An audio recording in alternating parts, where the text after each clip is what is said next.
Di restoran Bintang 5 Jakarta, ibu mertuaku sengaja mempermalukanku di depan para tamu sosialitanya, menghina hijab sederhanaku dan memaksaku membayar tagihan fantastis yang tak masuk akal. Beliau tersenyum puas melihatku tersudut, tanpa tahu bahwa konglomerat pemilik seluruh jaringan restoran mewah ini adalah ayah kandungku yang sengaja datang untuk menjemputku. Bersiaplah menyaksikan bagaimana kesombongan mereka runtuh dalam seketika. Selamat datang di cerita Nela. Absen yuk, sahabat dari mana saja nih? Jangan lupa subscribe ya. Bagi yang sudah subscribe, semoga diberi rejeki yang mengalir. Suara denting garpu dan pisau perak yang beradu dengan piring porselen mahal terdengar, bagai harmoni yang mengintimidasi di dalam ruangan privat restoran Bintang 5 ini. Aku duduk dengan punggung tegak di ujung meja makan panjang, berusaha mempertahankan ketenanganku di tengah kepungan tatapan-tatapan yang merendahkan.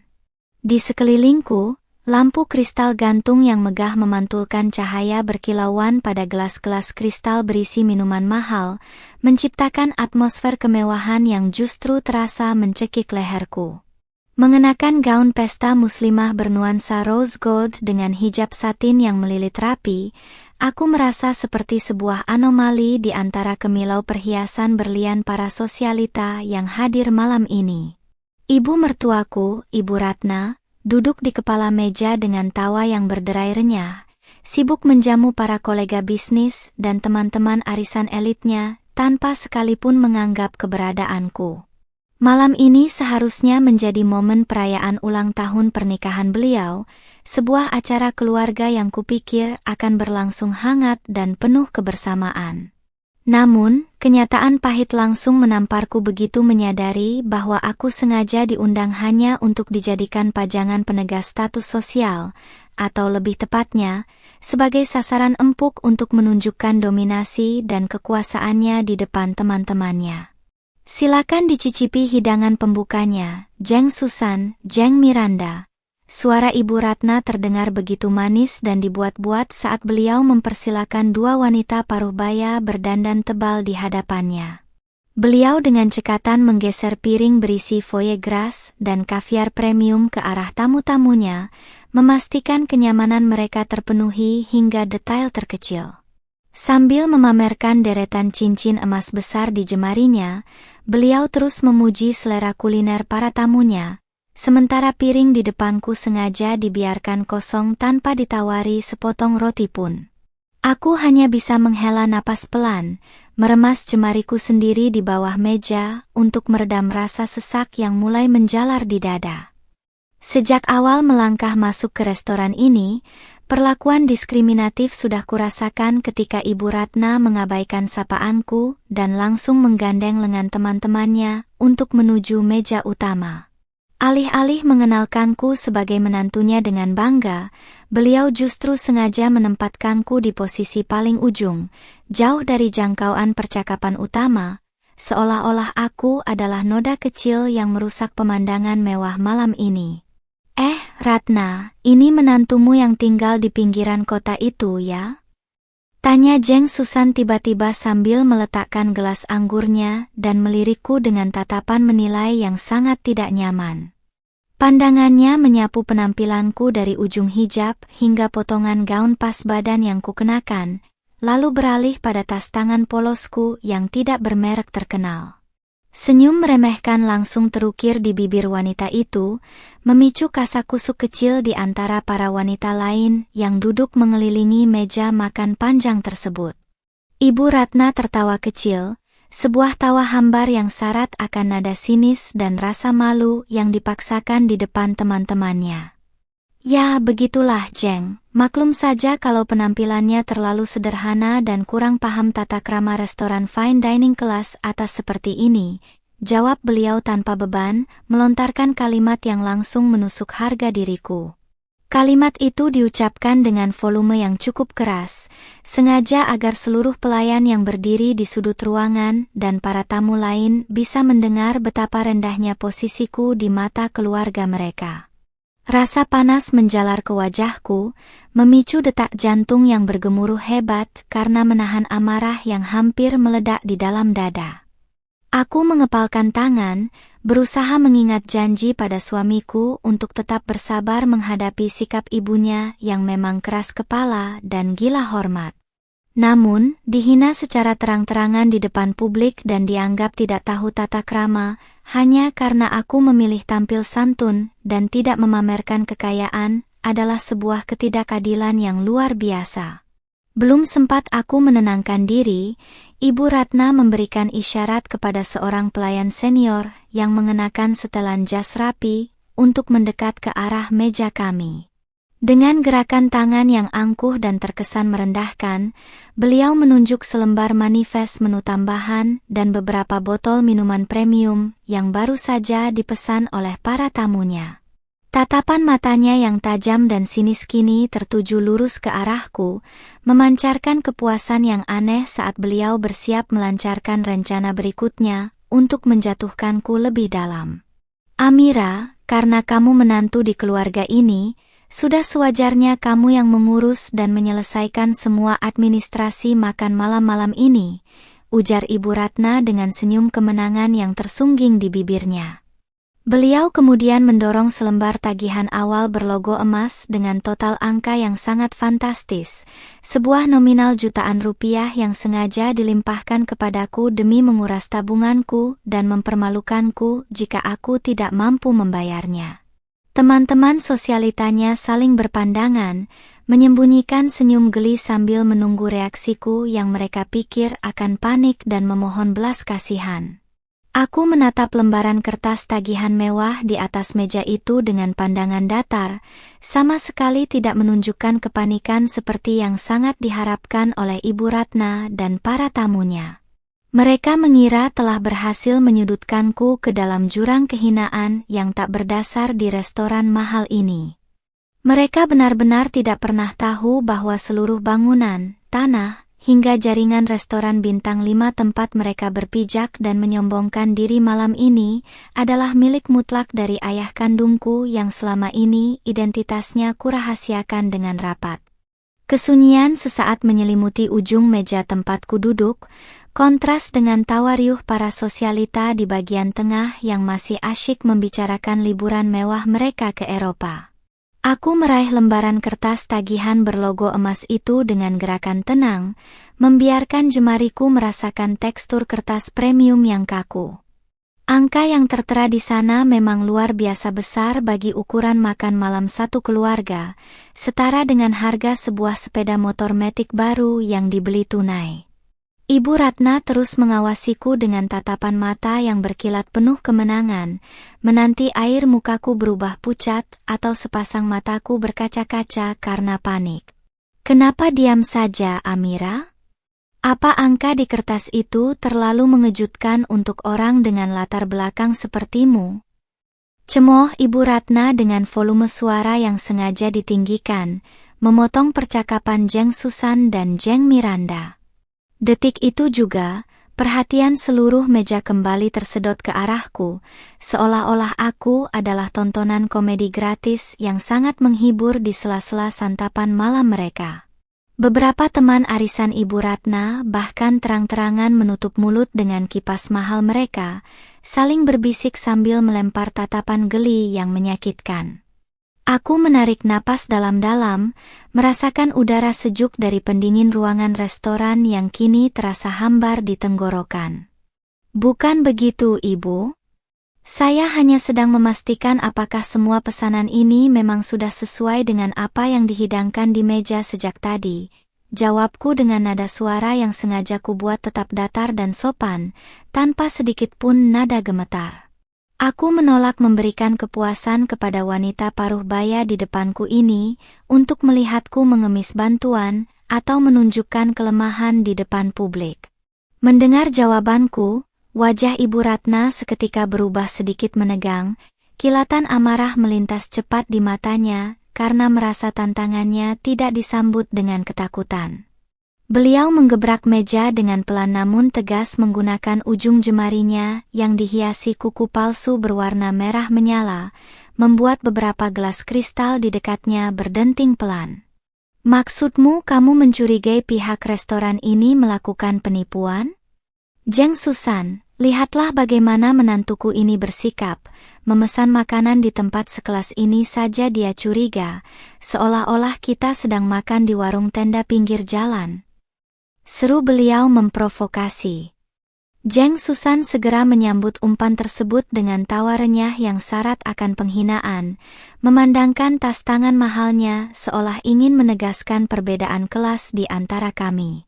Aduh, Ratna, maklum sajalah. Mungkin menantumu ini belum pernah melihat nominal tagihan dengan angka 0 sebanyak itu dalam hidupnya. Kalau memang tidak punya uang untuk membayar, bilang saja dari awal. Jangan membuat kita semua malu di depan para pelayan restoran internasional ini, timpalnya dengan senyum sinis yang mengembang sempurna. Kalimat demi kalimat beracun itu terus mengalir, merobek sisa-sisa rasa hormat yang kupaksakan ada untuk keluarga suamiku sejak 2 tahun lalu. Aku menatap lurus ke arah Ibu Ratna, teringat kembali bagaimana suamiku selalu memohon agar aku mengalah dan memaklumi tabiat ibunya yang egois dan gila hormat demi menjaga keharmonisan rumah tangga. Namun, malam ini di bawah pendar lampu kristal mewah ini, aku sadar bahwa sikap mengalahku selama ini tidak pernah dianggap sebagai kebaikan, melainkan sebagai kelemahan yang membuat mereka merasa berhak menginjak-injak harga diriku kapan saja. Semua yang dipesan di meja ini adalah menu signature terbaik kami, Nyonya, dan kami menjamin akurasi dari setiap lembar tagihan yang kami keluarkan. Salah seorang pelayan senior yang berdiri di dekat meja kami, ikut bersuara dengan nada yang terdengar sopan namun menyiratkan keraguan atas kemampuanku untuk melunasi.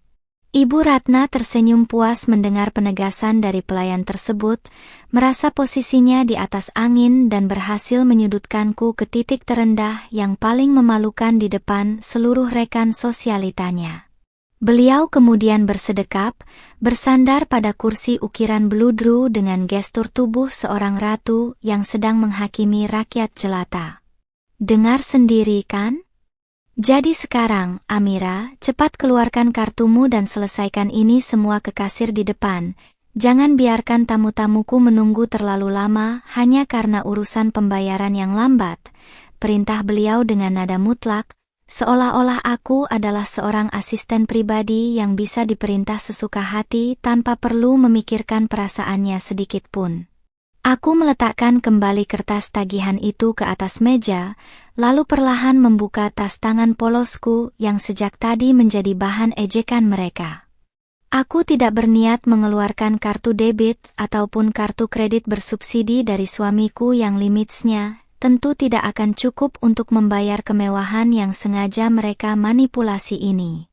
Alih-alih merasa terhina, sebuah senyum tipis, senyum yang penuh dengan arti tersembunyi, mulai terukir di sudut bibirku, membuat Ibu Ratna mengernyitkan dahi karena merasa heran dengan ketenanganku yang tidak wajar.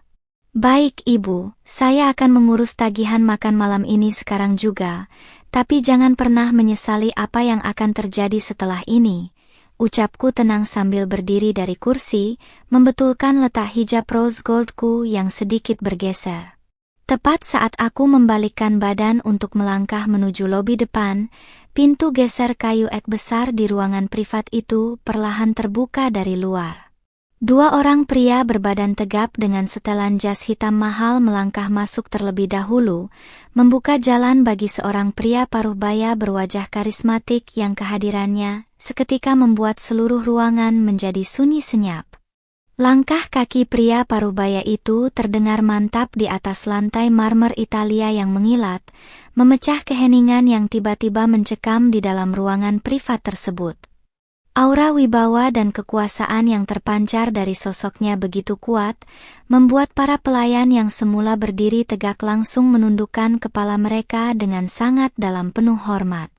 Ibu Ratna dan teman-teman sosialitanya seketika menghentikan bisik-bisik mereka, terperangah menatap pria berjas custom tailored hitam yang penampilannya jauh lebih berkelas daripada siapapun yang ada di ruangan ini. Loh itu, bukankah itu Pak Hendra? Konglomerat pemilik utama jaringan hospitality dan restoran mewah ini. Bisik Jeng Susan dengan nada suara yang bergetar karena terkejut sekaligus kagum. Kehadiran seorang tokoh besar di dunia bisnis Indonesia secara mendadak di ruangan privat mereka tentu bukan sesuatu yang biasa, membuat seisi meja langsung salah tingkah. Ibu Ratna yang menyadari hal itu segera memperbaiki posisi duduknya, buru-buru memasang senyum paling manis dan ramah yang beliau miliki, berharap bisa menarik perhatian sang taipan. Dengan gerakan cepat yang terkesan dipaksakan, Ibu Ratna berdiri dari kursinya, bersiap melangkah maju untuk menyapa pria parubaya yang dianggapnya sebagai dewa penentu status sosial malam ini. Selamat malam, Pak Hendra. Sungguh sebuah kehormatan luar biasa bagi kami atas kunjungan Anda ke ruangan privat kami malam ini, ujar Ibu Ratna dengan nada suara yang dibuat selembut mungkin, berusaha menunjukkan bahwa dirinya adalah tamu penting yang berkelas di restoran ini. Beliau bahkan sempat melirik sinis ke arahku, seolah ingin memperingatkan agar aku tidak merusak momen mahalnya ini. Namun, Pak Hendra sama sekali tidak menoleh ataupun membalas sapaan manis dari ibu mertuaku, seolah wanita parubaya dengan kebaya merah menyala itu hanyalah angin lalu yang tidak berwujud. Pandangan matanya yang tajam dan syarat akan pengalaman hidup langsung menyapu seluruh ruangan, hingga akhirnya tatapan itu terkunci tepat pada sosokku yang berdiri di ujung meja. Seketika itu juga, gurat ketegangan dan wibawa es di wajahnya mencair, digantikan oleh sorot mata penuh kasih sayang yang mendalam dan rasa rindu yang tertahan. Beliau melangkah lebar mengetuk lantai, mengabaikan Ibu Ratna yang tangannya masih menggantung di udara, karena jabat tangannya diabaikan secara terang-terangan di depan teman-temannya. Jeng Susan dan Jeng Miranda saling berpandangan dengan dahi berkerut, merasa heran melihat arah langkah sang konglomerat yang justru menuju ke tempat menantu yang baru saja mereka hina habis-habisan. Aku sendiri tetap berdiri dengan tenang, melipat kedua tanganku di depan gaun rose goldku sambil menyunggingkan senyum tipis yang syarat akan kemenangan tersembunyi. Amira, putriku. Jadi di sini kamu menyembunyikan diri dari ayah selama 2 tahun ini.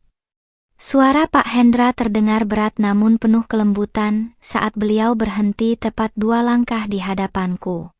Kedua orang pengawal berbadan tegap di belakangnya langsung mengambil posisi siaga di kanan dan kiri, memastikan tidak ada seorang pun yang berani mendekat atau mengganggu interaksi kami.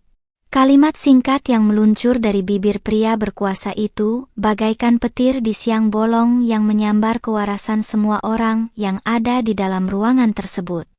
Suasana ruangan privat yang mewah itu seketika berubah menjadi sedingin es, dengan suara helaan napas terkejut yang tertahan dari para sosialita di meja makan.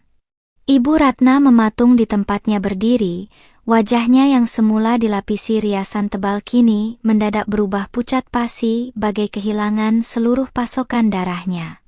"Peu Putri? Pak Hendra, maaf, sepertinya Anda salah orang. Dia ini hanya Amira, menantu saya yang berasal dari keluarga biasa di pinggiran kota," sela Ibu Ratna dengan suara terbata-bata, berusaha menyangkal kenyataan pahit yang baru saja didengarnya. Mendengar interupsi tersebut, Pak Hendra perlahan membalikkan tubuhnya, menatap Ibu Ratna dengan pandangan mata yang sangat dingin dan menusuk, mengembalikan aura intimidasi seorang penguasa bisnis. "Salah orang, Anda bilang? Saya tidak akan pernah salah mengenali darah daging saya sendiri, Nyonya Ratna," sahut Pak Hendra dengan nada suara yang rendah namun menggema penuh penekanan di setiap sudut ruangan. "Amira adalah putri tunggal dan pewaris sah dari seluruh kekayaan serta jaringan bisnis yang saya miliki, termasuk restoran tempat Anda sedang makan malam ini." Jeng Susan langsung menutup mulutnya dengan kedua tangan, sementara kertas menu yang dipegang Jeng Miranda merosot jatuh ke atas lantai tanpa dia sadari karena rasa syok yang teramat sangat. Mereka semua menatapku dengan pandangan mata yang kini dipenuhi rasa takut, tidak percaya bahwa wanita berhijab satin yang sejak tadi mereka olok-olok sebagai orang udik adalah anak dari pemilik tempat ini. Ibu Ratna tampak gemetar, lututnya lemas hingga beliau terpaksa bertumpu pada sandaran kursi bludru agar tidak jatuh tersungkur ke lantai marmer. Aku maju satu langkah, menatap ibu mertuaku yang kini tampak begitu kecil dan tak berdaya di depan lingkaran kekuasaan yang sesungguhnya. Seperti yang saya katakan tadi, Ibu, saya akan mengurus semua tagihan makan malam ini sekarang juga. Ucapku dengan nada tenang namun penuh penekanan, membiarkan kalimat itu meresap ke dalam sanubari mereka yang dipenuhi kesombongan palsu. Aku kemudian menoleh ke arah ayahku, tersenyum manis, siap untuk memulai pembalasan yang akan menjungkirbalikkan harga diri mereka dalam seketika. Ayahku perlahan mengulurkan tangannya, menyentuh lembut pundakku dengan tatapan mata yang dipenuhi rasa bersalah sekaligus kebanggaan yang mendalam. Kehadiran beliau di sisiku seolah menjadi benteng kokoh yang meruntuhkan semua dinding penghinaan yang sejak awal ditiupkan oleh Ibu Ratna dan teman-temannya. Aku menatap balik wajah paruh baya yang penuh karisma itu, merasakan kehangatan yang selama 2 tahun ini sengaja kuasingkan demi membuktikan pada diriku sendiri bahwa aku bisa hidup mandiri tanpa embel-embel nama besar keluarga. Di seberang meja, Ibu Ratna masih berdiri mematung dengan bibir yang sedikit terbuka, memandang bergantian antara aku dan ayahku dengan tatapan tidak percaya. Riasan wajahnya yang tebal kini justru membuat wajah pucat pasinya terlihat semakin kontras dan aneh di bawah pendar lampu kristal yang mewah. Sombong yang beberapa menit lalu bersemayam di dadanya mendadak lenyap tanpa bekas, digantikan oleh kepanikan luar biasa yang mulai menjalar hingga ke ujung-ujung jarinya yang gemetar. Amira, kenapa kamu tidak pernah bilang kalau kamu adalah putri dari Pak Hendra? Suara Ibu Ratna akhirnya keluar, parau dan bergetar hebat, kehilangan seluruh nada angkuh yang tadi digunakannya untuk memerintahku. Beliau melangkah maju dengan ragu, mencoba mendekat ke arah kami sambil memaksakan sebuah senyuman ramah yang terlihat sangat kaku dan mengerikan. Teman-teman sosialitanya yang tadi ikut tertawa kini hanya bisa menundukkan kepala, pura-pura sibuk memperbaiki penampilan mereka karena takut ikut terseret dalam kemarahan sang konglomerat. Aku membetulkan posisi hijab rose goldku yang terjuntai di pundak sebelum menjawab pertanyaan yang syarat akan kepalsuan itu. Untuk apa saya mengatakannya, Ibu? Sejak awal saya menikah dengan putra Ibu, Ibu tidak pernah tertarik untuk mengenal siapa saya atau dari mana asal-usul saya. Jawabku dengan nada suara yang tenang namun dingin, menguliti kebenaran di depan semua orang. Yang Ibu pedulikan hanyalah penilaian sepihak dari penampilan luar saya dan kesempatan untuk menjatuhkan harga diri saya di setiap kesempatan. Jeng Susan, yang tadi paling vokal menghinaku sebagai orang udik yang tidak tahu tata krama, perlahan menggeser duduknya ke belakang, berusaha menyembunyikan tas brandednya di bawah meja. Wajah wanita parubaya itu tampak memerah karena malu, menyadari bahwa tas yang dia pamerkan malam ini mungkin hanya berharga seujung kuku dari total aset yang dimiliki oleh keluarga kandungku. Atmosfer ruangan yang semula penuh dengan tawa palsu para sosialita kini berubah menjadi ruang sidang yang menegangkan, di mana mereka adalah para terdakwa yang menunggu vonis.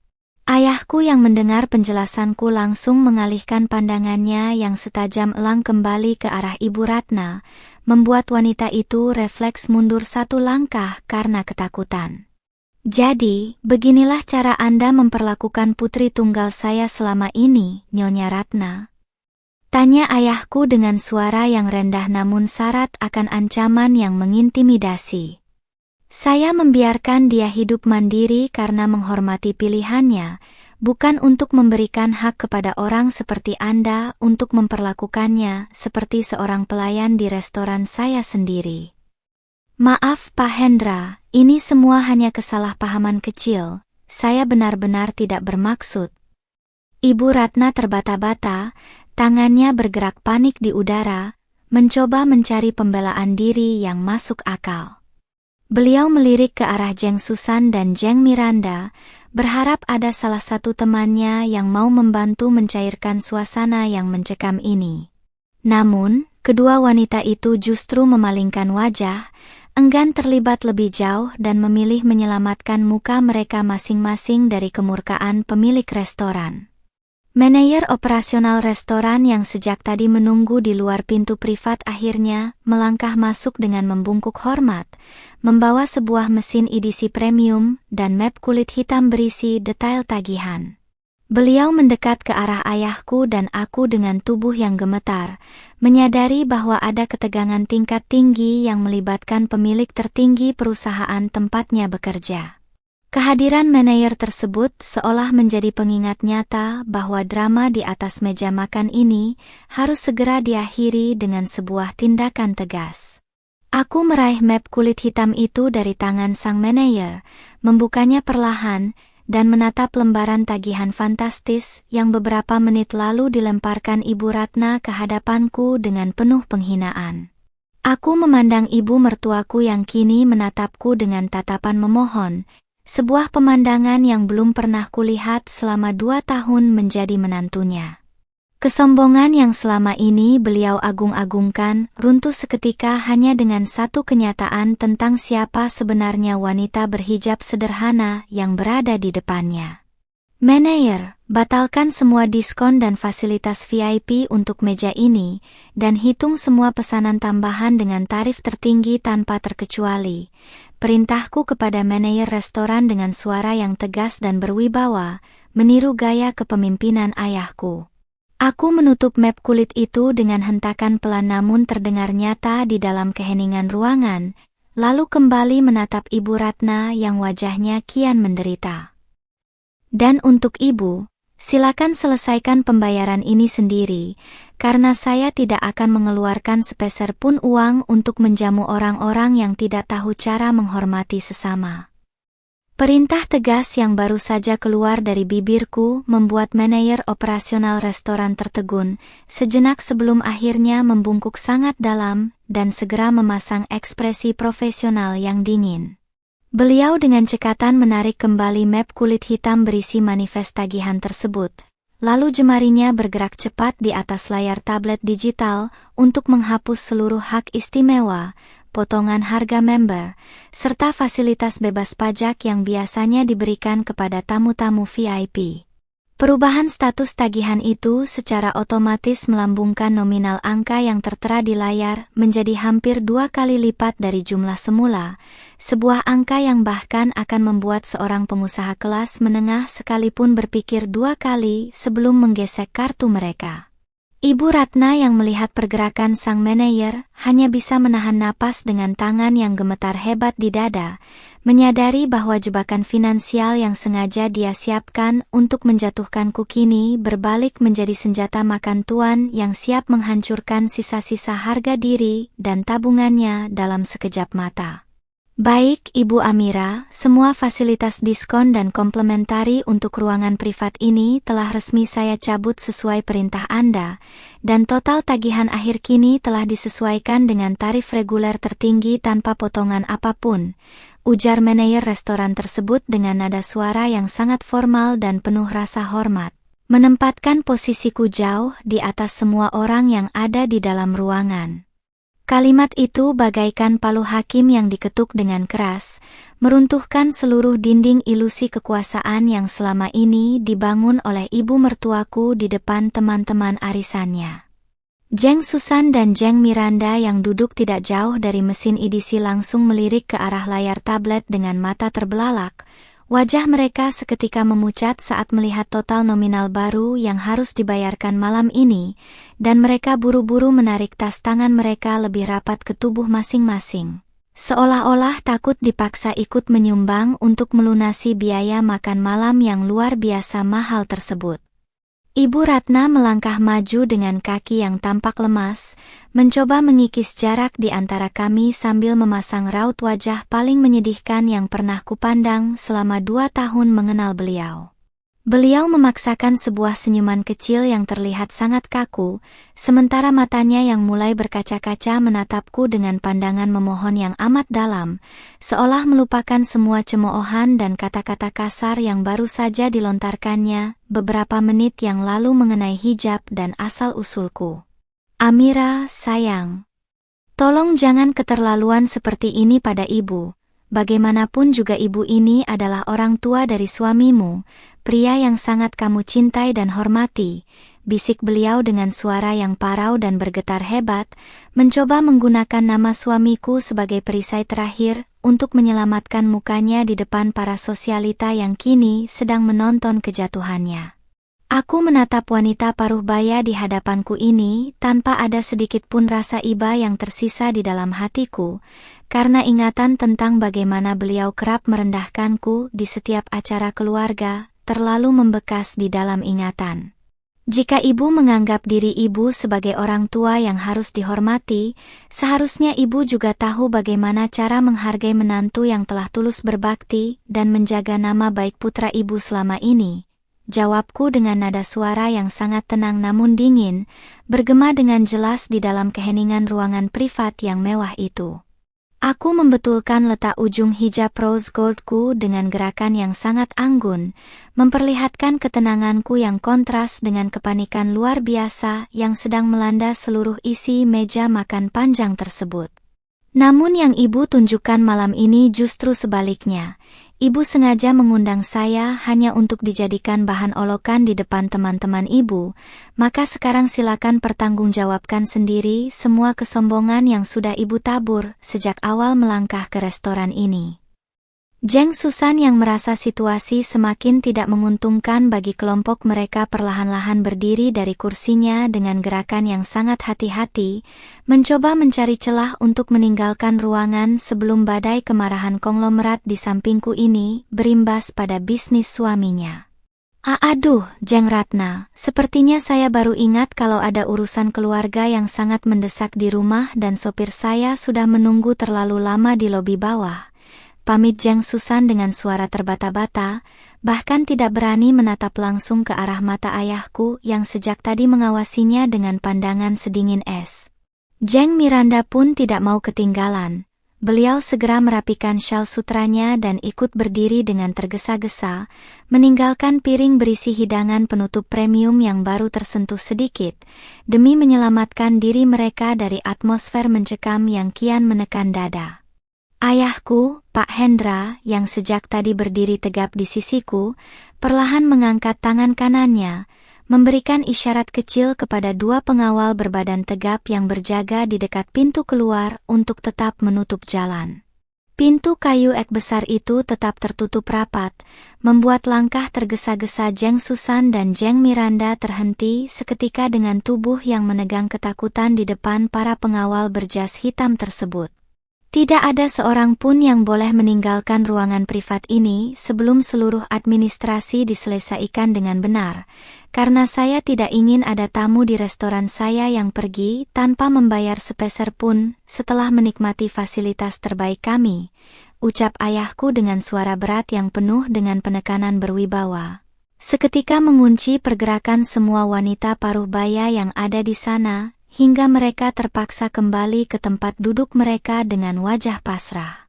Rasa puas yang tak terlukiskan perlahan menjalar di dalam dadaku saat melihat bagaimana lingkaran sosialita yang biasanya begitu angkuh dan gemar memamerkan harta kini tertunduk lesu tak berdaya di depan kekuasaan yang sesungguhnya.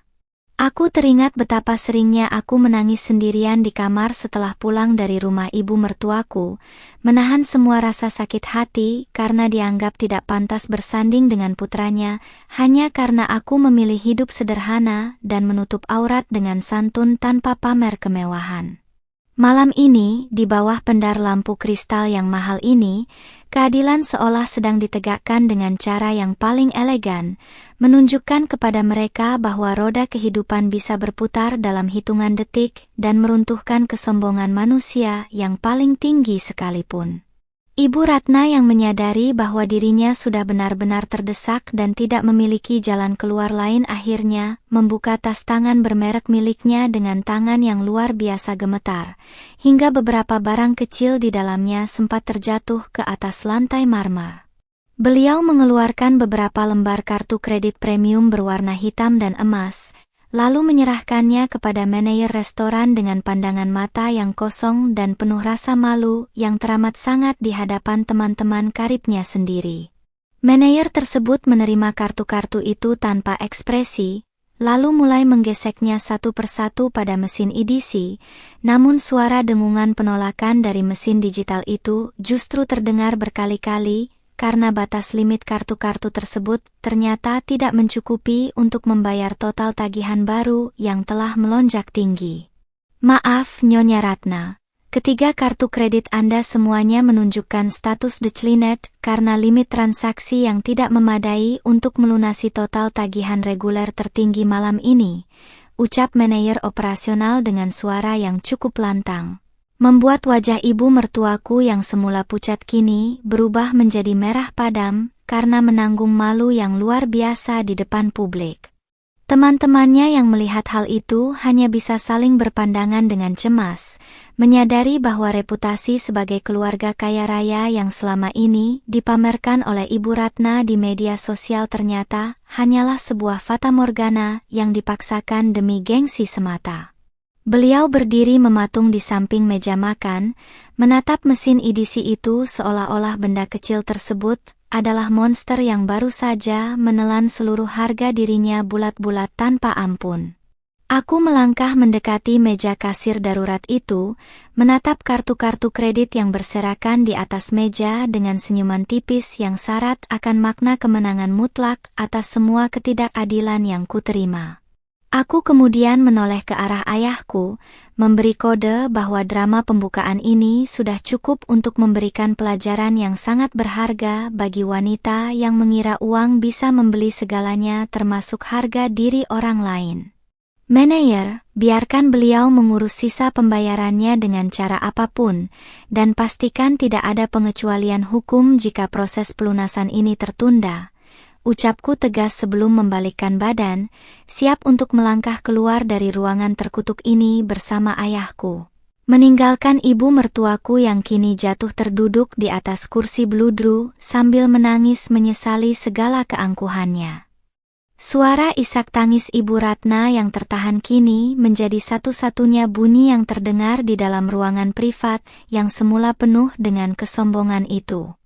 Teman-teman sosialitanya yang biasanya paling cepat memberikan pembelaan atau ikut menertawakanku, kini mendadak amnesia dan duduk mematung dengan pandangan lurus ke depan, sama sekali enggan menoleh ataupun menawarkan bantuan finansial untuk menyelamatkan muka sahabat mereka. Lembaran kartu kredit yang ditolak oleh mesin EDC itu tergeletak begitu saja di atas meja marmer, menjadi saksi bisu runtuhnya topeng kekayaan palsu yang selama ini dipamerkan ibu mertuaku demi pengakuan dari lingkaran pertemanannya yang elit namun kosong. Amira, tolonglah, nak, hubungi suamimu. Minta dia untuk mengirimkan dana darurat ke rekening ibu sekarang juga. Ibu benar-benar memohon padamu. Ratap Ibu Ratna dengan suara yang terputus-putus, menatapku dengan sepasang mata yang bengkak dan maskara yang mulai luntur mengotori pipinya yang keriput. Beliau yang biasanya berdiri tegak dengan dagu terangkat kini tampak begitu rapuh, bahkan sampai harus mencondongkan tubuhnya ke arahku di atas meja makan, melupakan segala urusan harga diri yang beberapa menit lalu didebatkannya dengan sangat berapi-api demi merendahkan hijab dan latar belakang keluargaku. Aku menghentikan langkahku tepat di ambang pintu geser kayu ek yang besar, lalu perlahan memutar tubuhku untuk menatap kembali wanita paruh baya yang sedang memelas di ujung meja tersebut. Ibu meminta saya menghubungi Mas Yoga untuk mengirimkan uang? Apa ibu lupa bahwa sebagian besar modal bisnis dan dana kelolaan yang digunakan putra ibu saat ini berasal dari investor rahasia yang tidak pernah ibu ketahui? Tanyaku dengan nada suara yang sangat tenang namun bertenaga, membiarkan sebaris kalimat itu menggantung di udara dan memicu rasa penasaran sekaligus ketakutan baru di dalam benak ibu mertuaku. Wajah Ibu Ratna tampak semakin menegang mendengar pertanyaanku. Tangisan parunya terhenti seketika digantikan oleh sepasang mata yang membelalak lebar karena rasa syok yang teramat sangat. Beliau tentu tahu betul bahwa bisnis properti dan perdagangan yang dikelola putranya sedang berkembang pesat berkat suntikan dana segar dari sebuah konsorsium besar setahun lalu, namun beliau sama sekali tidak pernah menduga dari mana asal-muasal uang tersebut. Aku menyunggingkan senyum tipis di bawah pendar lampu kristal, membiarkan kebenaran itu perlahan-lahan meresap dan menguliti sisa-sisa kesombongan yang masih tersisa di dalam benak semua orang yang hadir. Perusahaan konsorsium yang menyelamatkan bisnis putra ibu dari ambang kebangkrutan setahun lalu adalah salah satu anak perusahaan di bawah naungan holding milik ayah saya. Lanjutku dengan tegas, menegaskan posisi tawar yang kini sepenuhnya berada di dalam genggamanku tanpa bisa diganggu-gugat. Jadi, jika malam ini saya memutuskan untuk menarik seluruh investasi dan membatalkan kerjasama sepihak, bukan hanya tagihan makan malam ini yang tidak bisa ibu bayar, melainkan seluruh kehidupan mewah dan rumah megah yang ibu tempati saat ini pun akan lenyap dalam hitungan hari karena kebangkrutan. Jeng Susan yang mendengar hal itu langsung terpekik kecil, buru-buru memalingkan wajahnya dan berpura-pura batuk demi menyembunyikan rasa takut yang kini ikut menyerang dirinya, menyadari betapa salahnya mereka karena telah ikut menginjak harga diri seorang putri konglomerat raksasa. Lingkaran pertemanan mereka yang didasarkan pada materi dan pamer kekayaan seketika terbukti tidak ada gunanya, karena tidak ada satupun dari wanita-wanita paruh baya berhiaskan berlian itu yang berani membuka suara atau menawarkan cek kosong untuk membantu Ibu Ratna keluar dari jerat utang malam ini. Ayahku, Pak Hendra, perlahan melangkah mendekat ke arah meja makan, menaruh telapak tangannya yang besar dan kokoh di atas pundakku, memberikan dukungan moral yang penuh sekaligus menegaskan bahwa beliau siap mengeksekusi apapun keputusan yang kuambil malam ini. Putriku sudah memberikanmu kesempatan untuk mundur dengan terhormat sejak awal acara ini dimulai, Nyonya Ratna, namun kamu justru memilih untuk terus melangkah maju dan melontarkan hinaan demi hinaan yang tidak berdasar, ucap ayahku dengan suara baritonnya yang berat, menggetarkan nyali siapa saja yang mendengarnya di dalam ruangan privat itu. Manajer, hubungi tim legalitas hukum perusahaan sekarang juga. Jika dalam waktu 15 menit tagihan reguler tertinggi ini tidak dilunasi secara tunai atau transfer sukses, segera proses secara hukum atas tindakan penipuan dan perbuatan tidak menyenangkan di area bisnis hospitality kami. Perintah ayahku kepada manajer operasional dengan nada suara yang mutlak tanpa ada celah untuk negosiasi. Manajer tersebut langsung mengangguk patuh dengan wajah serius, lalu segera mengeluarkan ponselnya untuk melaksanakan perintah dari pucuk pimpinan tertinggi yang memegang kuasa atas nasib pekerjaannya. Ibu Ratna jatuh terduduk kembali di atas kursi beludrunya yang mewah. Tubuhnya tampak lunglai seolah seluruh tulangnya telah lolos dari tempatnya, memandang kosong ke arah deretan piring perak yang kini terasa seperti ejekan visual atas nasib sialnya. Beliau meremas sapu tangan sutranya dengan erat, menyadari bahwa kebiasaannya yang gila hormat dan gemar memamerkan kemewahan semu di depan rekan-rekan sosialitanya malam ini telah menjadi bumerang terbesar yang siap menghancurkan masa depan keluarga dan putra kesayangannya. Aku membalikkan badanku sepenuhnya, tidak ingin lagi membuang waktu berhargaku untuk menyaksikan air mata penyesalan yang terlambat dari orang-orang yang hanya menghargai sesamanya berdasarkan nominal harta benda belaka. Dengan menggandeng lengan ayahku dengan erat, Aku melangkah keluar dari ruangan privat yang terasa mencekik itu, membiarkan pintu kayu ek besar di belakang kami tertutup rapat dengan dentuman pelan namun tegas, meninggalkan ibu mertuaku di dalam ruang sidang pembalasan yang sengaja dia ciptakan sendiri akibat keangkuhannya yang tak berdasar. Suasana di dalam mobil sedan mewah milik ayah yang membawaku membelah jalanan malam Jakarta terasa begitu tenang, sangat kontras dengan gemuruh emosi yang baru saja kutinggalkan di restoran bintang 5 tadi. Aku bersandar pada jok kulit yang empuk, menatap barisan lampu jalanan yang berpendar di balik jendela kaca yang gelap sambil menghela napas panjang untuk melepaskan sisa-sisa sesak di dada. Di sampingku, ayah tetap diam tanpa sepatah kata pun, memberikan ruang bagiku untuk menata kembali kepingan hati yang sempat terluka oleh perlakuan buruk ibu mertuaku selama 2 tahun ini. Beliau hanya menggenggam lembut tangan kananku, sebuah gestur sederhana yang seolah menegaskan bahwa aku tidak lagi sendirian dan kini memiliki sandaran yang sangat kokoh untuk menghadapi badai apapun di depan mata. Ponsel di dalam tas tangan polosku tiba-kira bergetar hebat tanpa henti, memecah keheningan di dalam kabin mobil yang senyap dengan nada dering yang sangat kukenal. Layar digital itu menyala terang, menampilkan nama Mas Yoga, suamiku, yang melakukan panggilan telepon berulang kali, disusul dengan rentetan pesan singkat yang masuk dengan sangat cepat bagai air bah. Aku menatap layar tersebut dengan pandangan datar, sudah bisa menebak dengan sangat pasti bahwa Ibu Ratna telah menghubunginya sambil menangis histeris, mengadukan semua kejadian di restoran dengan bumbu-bumbu manipulasi cerita khas beliau agar putranya merasa iba. Dengan gerakan tenang, aku menggeser tombol hijau pada layar ponsel lalu mendekatkan benda pipi itu ke telingaku tanpa mengucapkan sepatah kata pun sebagai pembuka percakapan. Amira, apa-apaan ini? Ibu meneleponku sambil menangis histeris dari restoran dan bilang kalau kamu sudah keterlaluan mempermalukannya di depan teman-teman arisannya. Suara Mas Yoga langsung menggelegar dari seberang sambungan, penuh dengan nada kemarahan dan kepanikan yang tidak bisa disembunyikannya lagi. Ibu bilang kamu sengaja menjebaknya dengan tagihan puluhan juta rupiah dan membawa orang asing berjas hitam, untuk mengancam akan menjebloskannya ke penjara. Kamu sudah gila ya, Amira?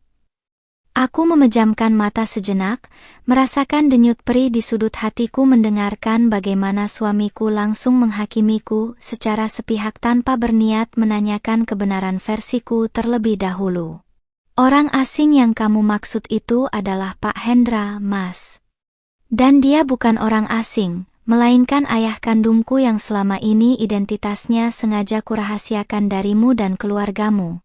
Jawabku dengan nada suara yang sangat dingin, tenang, namun syarat akan penekanan yang membuat suara kemarahan Mas Yoga di seberang sana mendadak terhenti seketika bagai dicekik. Sunyi senyap melanda sambungan telepon kami selama beberapa detik, menyisakan suara helaan napas berat dari suamiku yang tampaknya sedang mencerna kenyataan yang teramat mustahil ini. Apa? Pak Hendra, pemilik properti raksasa itu? Amira, jangan bercanda di saat seperti ini. Kamu tahu betul kan kalau ibu bisa kena serangan jantung kalau kamu menakut-nakutinya dengan omong kosong seperti ini. Seru Mas Yoga lagi, suaranya kini mulai bergetar hebat antara rasa tidak percaya dan ketakutan yang mulai merayap naik ke dadanya. Beliau tentu sangat mengenal nama Pak Hendra, karena logo perusahaan holding milik ayahku terpampang nyata pada dokumen kerjasama investasi yang selama setahun terakhir ini menjadi urat nadi utama yang menghidupi seluruh operasional perusahaan properti miliknya. Aku tidak pernah bercanda tentang asal-usul keluargaku, Mas. Selama 2 tahun ini aku memilih hidup sederhana di rumah kontrakan kecil bersamamu karena aku ingin menghargai perjuanganmu dari bawah.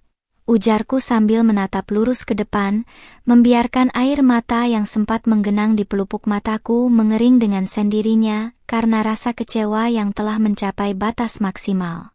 Namun, ketulusanku selama ini justru dianggap remeh oleh ibumu, dan malam ini beliau melangkah terlalu jauh dengan mengundangku ke restoran mewah, hanya untuk dijadikan bahan hinaan dan pelayan di depan teman-teman sosialitanya. Mendengar penjelasanku yang runut dan penuh keyakinan, Mas Yoga tampaknya mulai menyadari bahwa situasi yang sedang dihadapi keluarganya saat ini berada di ujung tanduk kehancuran yang nyata.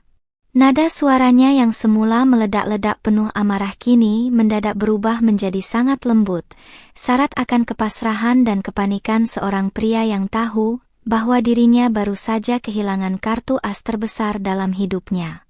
Amira, tolong maafkan ibu. Aku tahu ibu salah karena sering bersikap keras dan gila hormat, tapi tolong jangan bawa masalah ini sampai ke urusan bisnis kita. Aku mohon padamu, sayang. Ratapnya dengan suara yang memelas. Rasa hambar dan muak seketika menjalar di dalam benakku ketika mendengar bagaimana suamiku dengan sangat cepat mengubah sikapnya hanya setelah mengetahui status sosialku yang sebenarnya. Pria yang selama 2 tahun ini selalu memintaku untuk terus mengalah, menahan lapar, dan memaklumi semua makian ibunya demi kata berbakti, kini merendahkan suaranya hanya demi menyelamatkan aliran dana investasi yang menghidupi kemewahan keluarganya. Aku menyadari dengan sangat jelas malam ini bahwa cinta dan kesetiaan yang kuharapkan dari pernikahan ini ternyata tidak lebih kuat dari kilau nominal angka di dalam rekening bank. Semua sudah terlambat, Mas. Batas kesabaranku yang kupelihara selama 2 tahun ini sudah habis terhitung sejak ibumu melemparkan tagihan itu ke wajahku sambil menghina hijab yang kukenakan. Ucapku dengan ketegasan yang mutlak, memotong semua kalimat pembelaan diri yang sedang disusun oleh suamiku di seberang telepon. Mulai malam ini, aku akan kembali ke rumah ayahku, dan besok pagi pengacara keluarga kami akan mengirimkan 2 dokumen penting sekaligus ke kantor dan rumahmu, surat pembatalan investasi sepihak dan surat gugatan cerai. Amira, jangan lakukan ini, Amira. Kita bisa bicarakan ini baik-baik di rumah, aku mohon. Teriak Mas Yoga panik. Namun aku tidak lagi memiliki hasrat untuk mendengarkan sisa-sisa kebohongan dan janjinya yang manis. Aku langsung mematikan sambungan telepon tersebut dengan sentuhan tegas, lalu segera memblokir nomor kontak suamiku, serta seluruh akun media sosial milik keluarga mereka tanpa ragu sedikitpun. Aku menoleh ke arah ayahku yang sedang tersenyum bangga menatapku, siap melangkah menuju babak baru kehidupan di mana tidak akan ada lagi orang yang berani menginjak harga diriku. Sinar matahari pagi yang cerah menerobos masuk melalui celah gorden sutra di kamar masa kecilku, memantulkan cahaya pada dinding-dinding marmer kamar yang luas dan megah. Aku terbangun dengan perasaan yang jauh lebih ringan, seolah beban berat yang selama 2 tahun ini menggelayuti pundakku telah menguap bersama angin malam. Setelah menunaikan salat subuh, aku memilih mengenakan gamis premium berwarna abu-abu dofe yang dipadukan dengan hijab voal senada yang jatuh dengan sangat anggun di tubuhku. Berdiri di depan cermin besar, aku menatap pantulan diriku sendiri yang tampak jauh lebih segar, tanpa ada lagi guratan lelah atau sisa kesedihan akibat tekanan mental yang biasa kualami di rumah kontrakan lamaku. Di ruang makan lantai bawah, ayah sudah duduk rapi dengan setelan jas formalnya, ditemani oleh Pak Baskara, kepala tim legalitas hukum kepercayaan keluarga kami yang sudah membawa beberapa map tebal. Aroma kopi premium dan sarapan mewah yang tersaji di atas meja panjang tidak membuat atmosfer di ruangan itu menjadi santai, melainkan justru terasa sangat profesional dan tegas.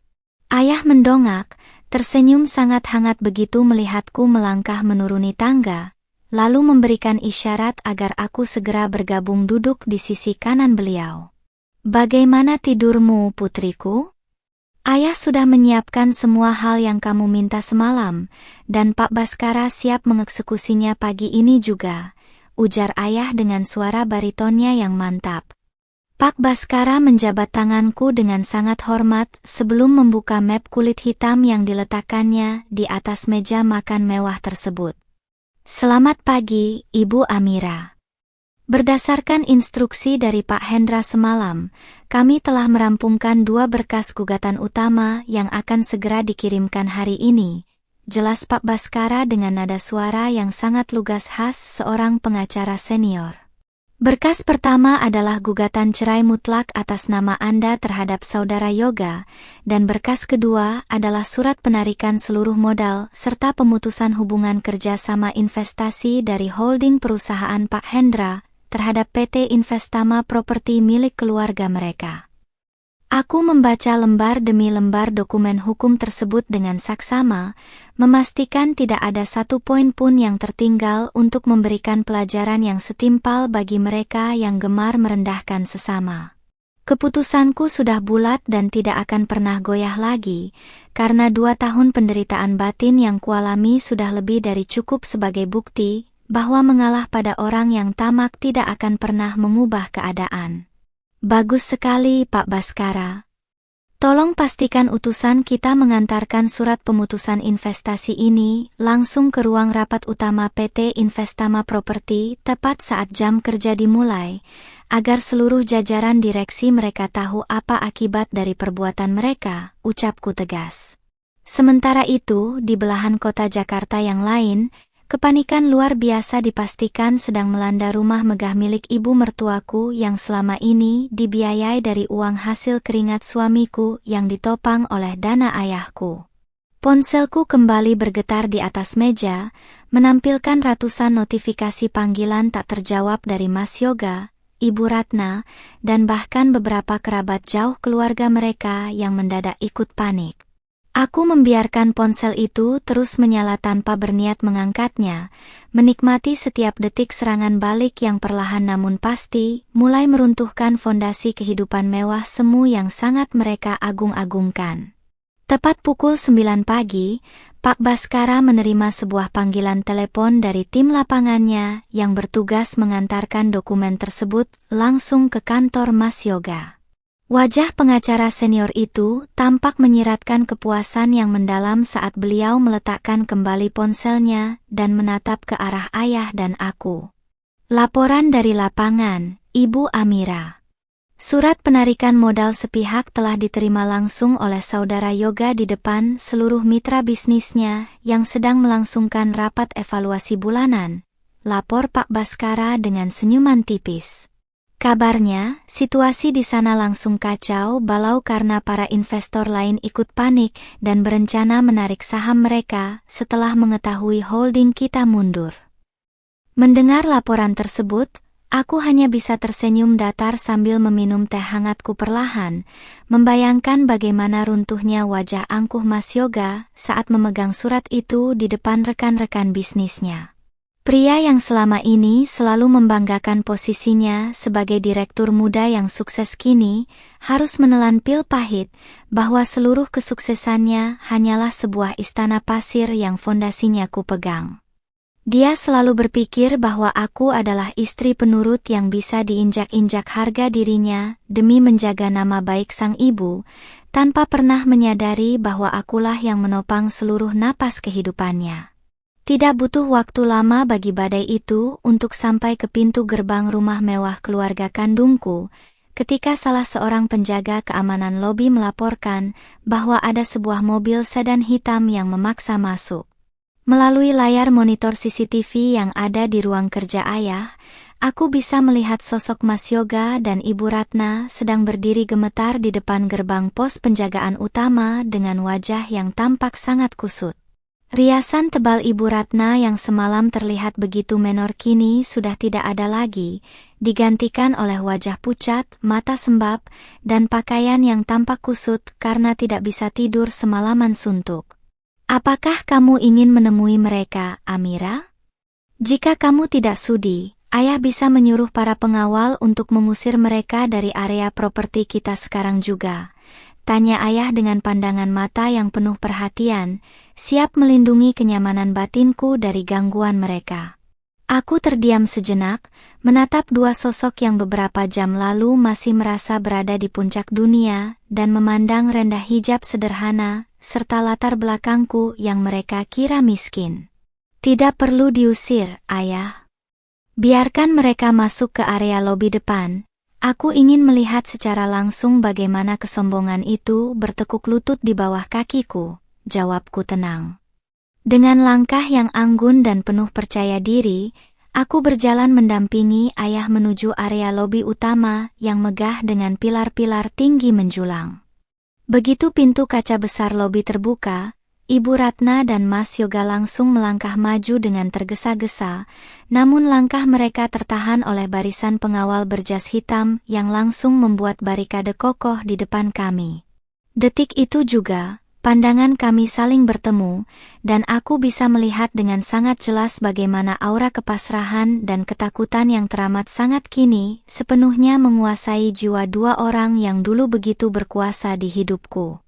Suasana lobi kediaman keluarga kandungku yang megah mendadak terasa mencekam saat kedua kubu saling berhadapan dalam jarak beberapa meter saja. Mas Yoga menatapku dengan tatapan mata yang dipenuhi rasa bersalah, kerinduan, sekaligus ketakutan yang teramat sangat yang belum pernah kulihat selama 2 tahun kami membina rumah tangga. Di sampingnya, Ibu Ratna berdiri dengan tubuh yang tampak menyusut, meremas tas tangan miliknya yang kini tidak lagi terlihat mewah melainkan seperti beban berat yang menjatuhkan harga dirinya.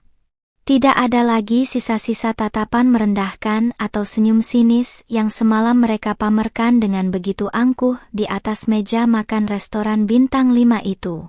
Amira, demi Allah maafkan Ibu, Nak.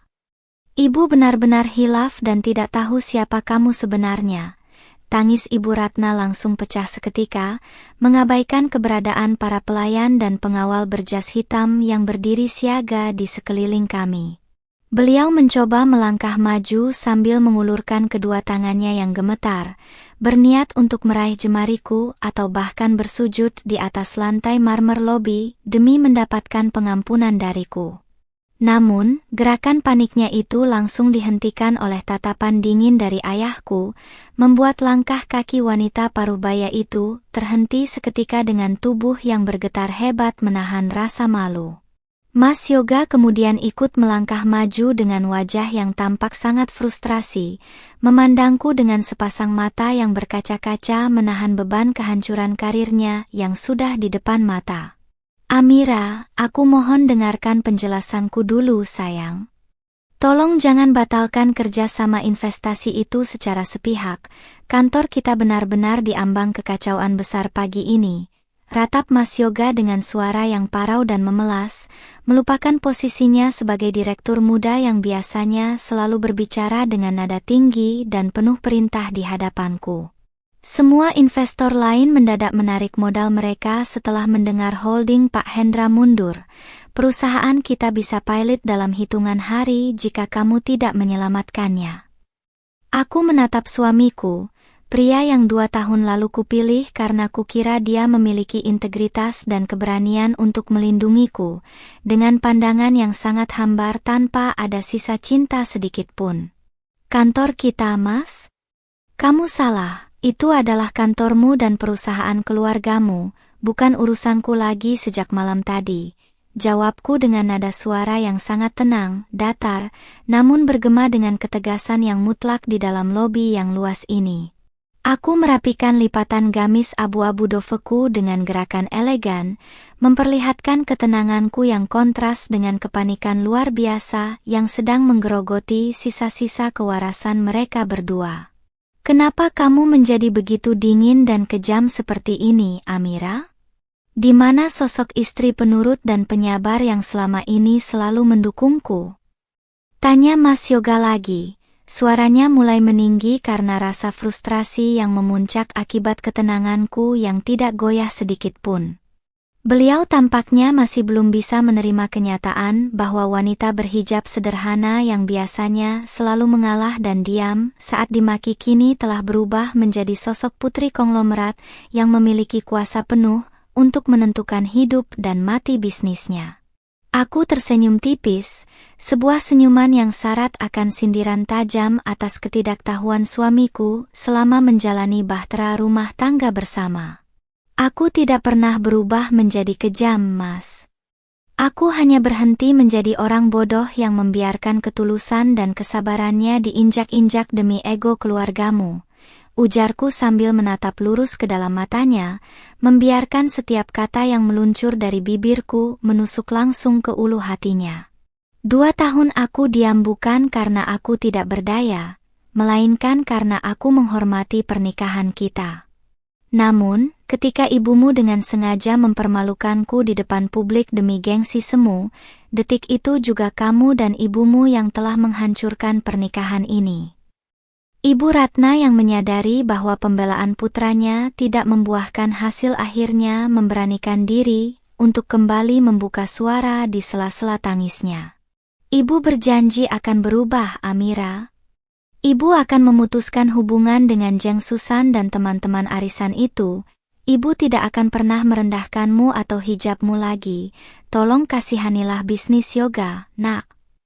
Mohon beliau dengan sangat histeris, bahkan sampai mengabaikan air matanya yang mulai merusak sisa-sisa penampilannya pagi ini. Penyesalan yang beliau tunjukkan sekarang terasa begitu palsu di telingaku, karena aku tahu betul beliau menangis bukan karena menyadari kesalahannya, melainkan karena takut kehilangan fasilitas mewah yang selama ini menopang kesombongannya. Ayahku, Pak Hendra, perlahan melangkah maju 1 langkah, menempatkan tubuh tegapnya di depanku seolah ingin menegaskan bahwa batas waktu bagi mereka untuk memelas sudah habis. Nyonya Ratna, penyesalan yang didasarkan pada ketakutan kehilangan harta bukanlah penyesalan yang tulus, melainkan hanya wujud lain dari ketamakan Anda, ucap ayahku dengan suara bariton yang berat dan penuh wibawa, langsung membungkam suara tangisan ibu mertuaku dalam seketika. Keluarga saya tidak pernah mencari musuh, tetapi saya juga tidak akan pernah membiarkan seujung kuku pun dari putri tunggal saya disakiti oleh orang-orang yang gila hormat seperti Anda. Pak Baskara yang berdiri di dekat pintu lobi kemudian melangkah mendekat, membawa selembar dokumen hukum yang langsung diserahkannya kepada Mas Yoga di depan barisan pengawal. Saudara Yoga, ini adalah surat gugatan cerai resmi yang telah didaftarkan oleh tim hukum kami ke Pengadilan Agama pagi ini. Silakan pelajari bersama kuasa hukum Anda, ucap Pak Baskara dengan nada profesional yang sangat dingin. Mas Yoga menerima map tersebut dengan tangan yang gemetar hebat. Wajahnya seketika berubah pucat pasi saat membaca judul dokumen yang menandakan berakhirnya statusnya sebagai menantu seorang konglomerat.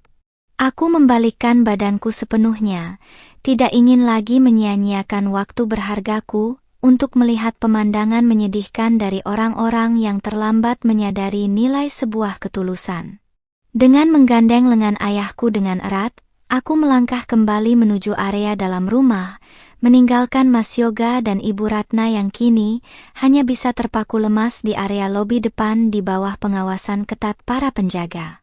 Roda takdir telah berputar dengan sangat cepat dan tajam, meninggalkan mereka di dalam lubang kehancuran yang mereka gali sendiri akibat keangkuhan yang tak berdasar. Langkah kakiku terdengar mantap menapaki lantai marmer ruang tengah, meninggalkan sisa-sisa kegaduhan di lobi depan yang kian meredup di balik pintu kaca tebal. Rasa sesak yang sempat mengendap selama 2 tahun di dalam dada kini benar-benar telah sirna, berganti dengan sepotong kebebasan yang terasa begitu mutlak dan melegakan. Aku berjalan menuju jendela besar yang menghadap langsung ke arah taman belakang rumah ayah, tempat di mana pohon-pohon rindang berdansa pelan ditiup angin pagi yang sejuk. Mengenakan gamis abu-abu dofe dengan hijab voal yang tertata rapi, aku merasa seperti telah terlahir kembali sebagai wanita yang utuh, yang tidak perlu lagi mengemis penerimaan dari orang-orang yang berhati sempit. Ayah melangkah perlahan di sampingku, lalu mengulurkan secangkir teh melati hangat yang aromanya langsung menenangkan sisa-sisa ketegangan di dalam benakku. Beliau menatapku dengan binar mata yang dipenuhi rasa syukur, seolah melihat putri kecilnya yang sempat hilang kini telah pulang dengan membawa kedewasaan serta keteguhan jiwa yang luar biasa. Kamu telah melakukan hal yang benar, Amira. Menjaga harga diri dan kehormatan jauh lebih mulia daripada bertahan dalam hubungan yang terus-menerus mengikis kebahagiaan batinmu, ucap ayah dengan suara baritonnya yang lembut namun syarat akan kebijaksanaan. Di luar gerbang kediaman kami, sebuah mobil sedan hitam perlahan bergerak pergi dengan kecepatan rendah, membawa Mas Yoga dan Ibu Ratna kembali ke dunia mereka yang kini telah runtuh berantakan.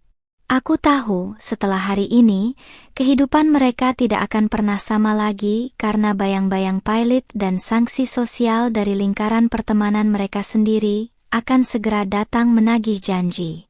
Teman-teman arisan Ibu Ratna yang semalam ikut tertawa pasti akan menjadi orang pertama yang menyebarkan berita tentang kejatuhan keluarga mereka, mengubah takdir sang mantan ibu mertua dari seorang sosialita angkuh menjadi bahan gunjingan yang memalukan. Beberapa jam kemudian, Pak Baskara kembali masuk ke ruang kerja ayah dengan membawa laporan terbaru mengenai perkembangan eksekusi hukum dan bisnis yang sedang berjalan di luar sana. Wajah pengacara senior itu tampak tenang namun menyiratkan kepuasan profesional yang sangat tinggi atas efektivitas kerja tim legalitas kami yang bergerak secepat kilat. Ibu Amira, surat gugatan cerai telah resmi diterima oleh pihak pengadilan agama, dan untuk urusan bisnis, PT Investama Properti milik Saudara Yoga secara resmi telah dinyatakan berstatus default oleh para mitra perbankan akibat penarikan modal holding kita, lapor Pak Baskara dengan tegas. Mendengar laporan itu, aku hanya mengangguk pelan tanpa ada sedikit pun gejolak amarah ataupun rasa bersalah yang tersisa di dalam lubuk hatiku yang terdalam. Mereka semua memetik apa yang telah mereka tanam sendiri dengan penuh kesombongan, mengira bahwa kebaikan dan kesederhanaanku adalah sebuah kelemahan yang bisa terus-menerus mereka manfaatkan demi keuntungan pribadi. Mas Yoga harus belajar dengan cara yang sangat keras bahwa seorang istri bukanlah pajangan atau pelayan yang bisa diabaikan perlindungannya hanya demi menyenangkan hati seorang ibu yang egois dan gila hormat. Ponselku yang sejak pagi sengaja kubiarkan dalam mode senyap di atas meja kerja kini memperlihatkan sebuah pesan singkat terakhir yang masuk dari nomor Mas Yoga sebelum jaringan komunikasinya benar-benar diputus oleh tim legalitas kami. Amira, jika ini adalah akhir dari pernikahan kita, aku hanya bisa meminta maaf atas segala kebutaanku selama ini yang tidak pernah bisa melindungimu dari ibu. Tulisnya dalam untaian kalimat yang syarat akan penyesalan yang mendalam namun sudah sangat terlambat untuk mengubah keadaan. Aku menghapus pesan tersebut tanpa berniat membalasnya, menutup lembaran kisah kelam itu selamanya dari garis kehidupanku yang baru. Ayah kemudian mengajakku untuk duduk di hadapan meja kerja besarnya, lalu membuka selembar dokumen baru berlogo emas yang berisi surat penunjukan jabatan penting di dalam struktur holding perusahaan keluarga kami. Beliau menyorongkan selembar kertas itu beserta sebuah pena eksekutif berlapis emas ke hadapanku dengan senyuman bangga yang mengembang sempurna di wajah paruh bayanya yang karismatik. Ayah rasa sudah saatnya kamu kembali mengambil hakmu yang sebenarnya, Amira. Mulai minggu depan, kamulah yang akan memimpin seluruh jaringan bisnis hospitality dan restoran mewah kita di seluruh Indonesia, ujar ayah mantap. Aku menatap lembaran kertas berlogo emas itu dengan binar mata yang kini memancarkan rasa percaya diri yang penuh dan aura kepemimpinan yang kuat, mewarisi darah pebisnis ulung dari ayahku. Restoran bintang 5 yang semalam menjadi tempat di mana harga diriku diinjak-injak, kini secara resmi berada di bawah kendali penuh jemariku, siap untuk kurombak total sistem operasionalnya, agar menjadi tempat yang menghargai setiap tamu tanpa memandang penampilan luar belaka. Aku menandatangani dokumen tersebut dengan goresan tinta yang tegas, menandai berakhirnya masa-masa penindasan batin yang kualami selama 2 tahun terakhir. Ketika waktu beranjak siang, Aku melangkah keluar menuju lobi depan untuk menghirup udara segar Jakarta yang terasa jauh lebih bersih dari biasanya setelah badai besar itu berlalu dari hidupku.